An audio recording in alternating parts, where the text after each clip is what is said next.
हम सबके लिए सौभाग्य का विषय है कि इस प्रदेश के बहुत ही ऊर्जावान यशस्वी मुख्यमंत्री श्री योगी आदित्यनाथ जी ने स्वयं सहारनपुर आकर के सहारनपुर मंडल के विकास योजनाओं की समीक्षा की। विशेष रूप से सार्वजनिक निर्माण कौशल विकास राज्य मंत्री कपिल देव अग्रवाल के प्रस्ताव पर मुख्यमंत्री ने सहमति जताई है।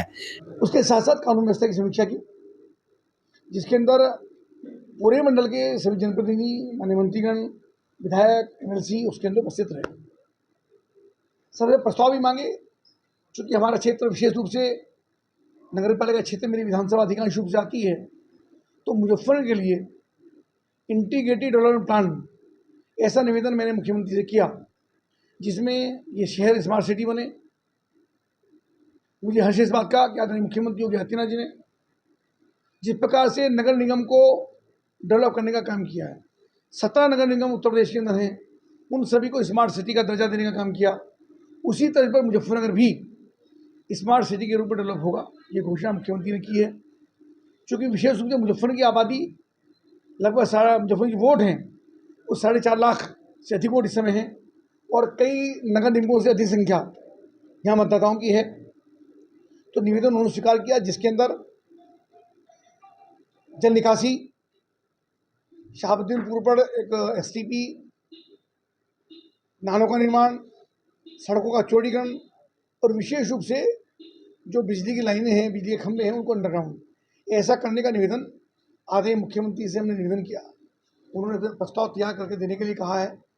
तो शीघ्र ही हम जिलाधिकारी को निर्देशित करेंगे इस बात के लिए कि मुजफ्फरनगर विकास प्राधिकरण, नगर पालिका, पीडब्ल्यूडी, जल निगम, नमामि गंगे, आवास विकास, ऐसे सारे विभागों के साथ एक समीक्षा बैठक करके बातचीत करके उनको निर्देशित करके हम भी उस बैठक के अंदर रहेंगे, नगर पालिका अध्यक्ष बैठक में रहेंगी, और सबका एक समग्र प्लान इस शहर का करेंगे। तो शहर के अंदर सर्वांगीण विकास कैसे हो, वो प्रस्ताव शीघ्र आदरणीय मुख्यमंत्री जी के पास पहुँचेगा, और मुझको लगता है कि क्रम से उसकी घोषणाएँ होंगी, और निश्चित रूप से बहुत जल्दी मुजफ्फरनगर स्मार्ट सिटी के रूप में उसकी कार्ययोजना तैयार होकर के मुख्यमंत्री को हम देंगे, वो वहाँ पहुँचेगी, उसकी स्वीकृति मिलेगी। अभी ये नया नहीं है, देखिए मुझको लगता है ये इतना बड़ा प्रोजेक्ट है, 400-500 करोड़ तो हो ही जाएगा, ये 500 करोड़ से कम का तो नहीं बैठेगा। तो इसकी स्वीकृति मौखिक रूप से आदरणीय मुख्यमंत्री ने दी है कि मुजफ्फरनगर को स्मार्ट सिटी के रूप में डेवलप करेंगे, और उसका प्रस्ताव, चूँकि नगर विकास के प्रमुख सचिव वहाँ पर थे, अमृता विजात जी यहाँ डीएम भी रहे हैं, उनको तत्काल प्रभाव से निर्देशित किया कि मुजफ्फरनगर प्लान मंगा करके शीघ्र इस पर कार्रवाई करना शुरू। इसके साथ साथ पर्यटन में विशेष रूप से शुक्ति के अंदर भी आपको मालूम ही है कि कई सारी योजनाएं पहले से स्वीकृत हैं, उसके अंदर और भी प्रस्ताव उसके मांगे गए हैं। विशेष रूप से जल निकासी का, हॉल का, म्यूजियम का, 3D म्यूजियम का वहाँ पर पहले ही प्रस्ताव हो चुका है, लगभग 13 करोड़ रुपये अभी स्वीकृत हुए हैं शुक्ति के, और प्रस्ताव मांगे गए, उस पर हम काम करेंगे। पीडब्ल्यूडी का भी हमारा काली नदी पर एक नया पुल, उसकी स्वीकृति बहुत जल्दी हो जाएगी, उसकी सहमति हो गई है। विधानसभा क्षेत्र के अंदर जो सड़कें हमारी ये भी टूटी हैं, उन पर जल्दी काम शुरू हो जाएगा, चाहे नगर पालिका क्षेत्र के अंदर हो, चाहे नगर पालिका के बाहर हो, उन सब पर भी बहुत तेज़ी से काम शुरू होगा। यानी क्षेत्र का सर्वांगीण विकास बहुत तेज़ी के साथ हो, ये निर्देश आदरणीय मुख्यमंत्री जी ने हम सबके सामने संबंधित अधिकारी को देने का काम किया है। मैं पूरे जनपद की ओर से उनका हृदय गहराइयों से धन्यवाद और अभिनंदन। सबसे महत्वपूर्ण बदलाव क्या होगा? देखिए, जल निकासी शहर की सबसे बड़ी डिमांड है।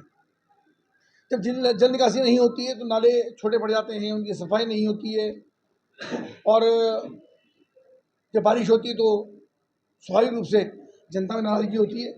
तो उन सबको करने के लिए नगर पालिका क्षेत्र के नालों का निर्माण, जो और भी नाले बनने हैं उनका अंडरग्राउंड केबलिंग, जिससे अतिक्रमण जो सड़कों पर रहता है वो खत्म होगा।